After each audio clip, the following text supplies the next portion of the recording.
Good morning, beautiful souls. It's Paul Noyles here on beautiful Lake Winnipeg. As you can see, even though it's cold and it's all frozen over, nature is still beautiful. Still beautiful. My talk today is a serious talk.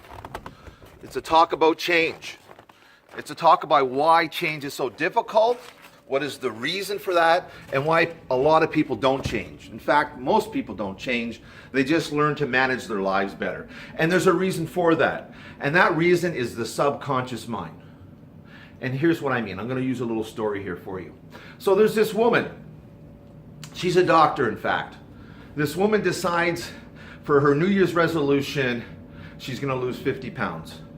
In fact, she's so motivated to make this change that what she does is she buys this big book like this, 1,000 pages, and she reads it and studies it, and then she writes a test. It's a 100-page test written by all the top fitness and health gurus in the world. She scores 100 on that test. It's now New Year's and she's pumped, ready to roll. By week 2, she's not going to the gym anymore. In fact, she's on her way to the refrigerator to grab a tub of ice cream. Does that sound familiar? Why is that? And the reason is because we are 10 to 5% conscious and we are 90 to 95% subconscious. Did you hear that? We are lucky if we are 7, 8, 9, 10% conscious. The rest is all the subconscious mind at play. So what happens with this woman is that her consciousness is not strong enough. Because the voice of the subconscious, underneath all of that, the reason she doesn't continue is that there's this voice that's saying, you don't deserve to look good. You're not good enough.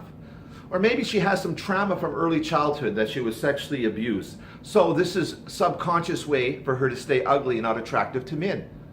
So again, that subconscious mind stops everything. So the important thing that everybody needs to know when it comes to change is this, is that consciousness cannot change the subconscious mind.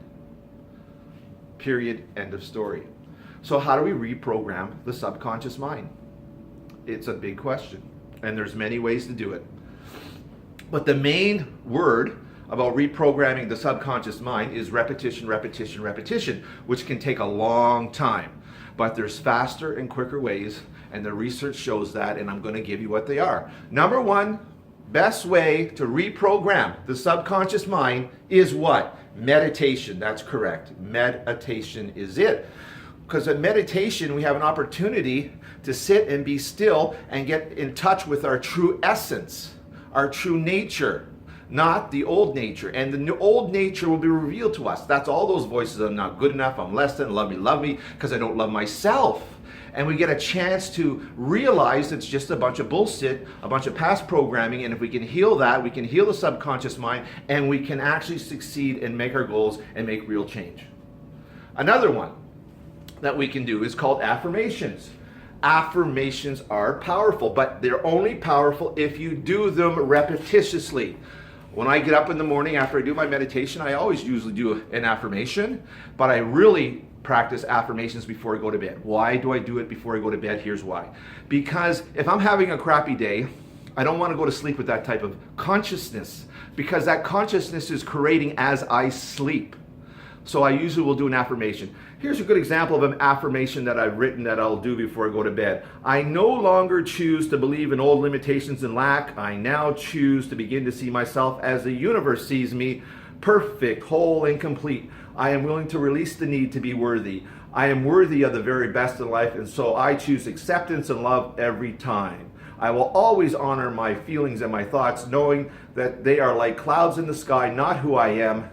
If I am feeling grief or sadness or any other discomfort, I will not wallow in them. I will choose love instead. I am radiant in body and mind and heart and spirit. I am deeply grateful for the good of my life. I know that love guides all my relationships, and so it is. And that's a quick affirmation.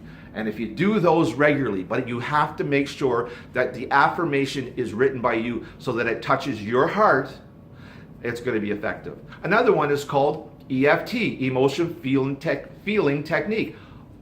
Also, not feeling, pardon me, emotional freedom technique, also known as tapping, in which we tap certain areas to break patterns. Very powerful. You can go read up on it. Lots of YouTube videos on there on it. And then there's EMDR, which you need a professional to do that. Another one is hypnosis. Hypnosis works. It gets at the subconscious mind. I have a friend who quit cigarettes after 5 sessions of hypnosis for 8 years. And then he smoked again for about 2 months. He went back to the hypnosis again, and he's been now free for another 2 years. So hypnosis is another way to break that subconscious patterns. Again, there's all kinds of spiritual awakening stuff that you can do, which I practice. Is self-inquiry, prayer, again, the meditation, Kundalini yoga. You can do eradicator, breathing. You can do all these breathing exercises, breath of fire, eradicator.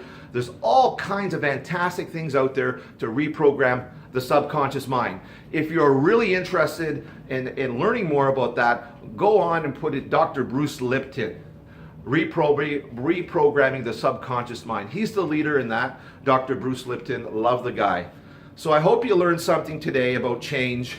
One last thing about change, it's motherfucking difficult. It is difficult. And if you think you want to wait and be motivated before you're going to make the change, you'll never do it. Because you're never going to be motivated to do things that are tough and difficult. You just have to do it. Too many people think, I'm going to wait till I'm motivated. Motivation is really bullshit. I'm telling you straight up. Just do it. It's in you. Hold yourself to a higher order. Bring your level of self-awareness and who you are up here.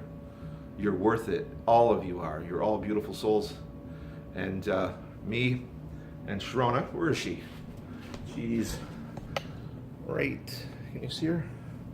Hey, Sharona. We both say Sat Nam.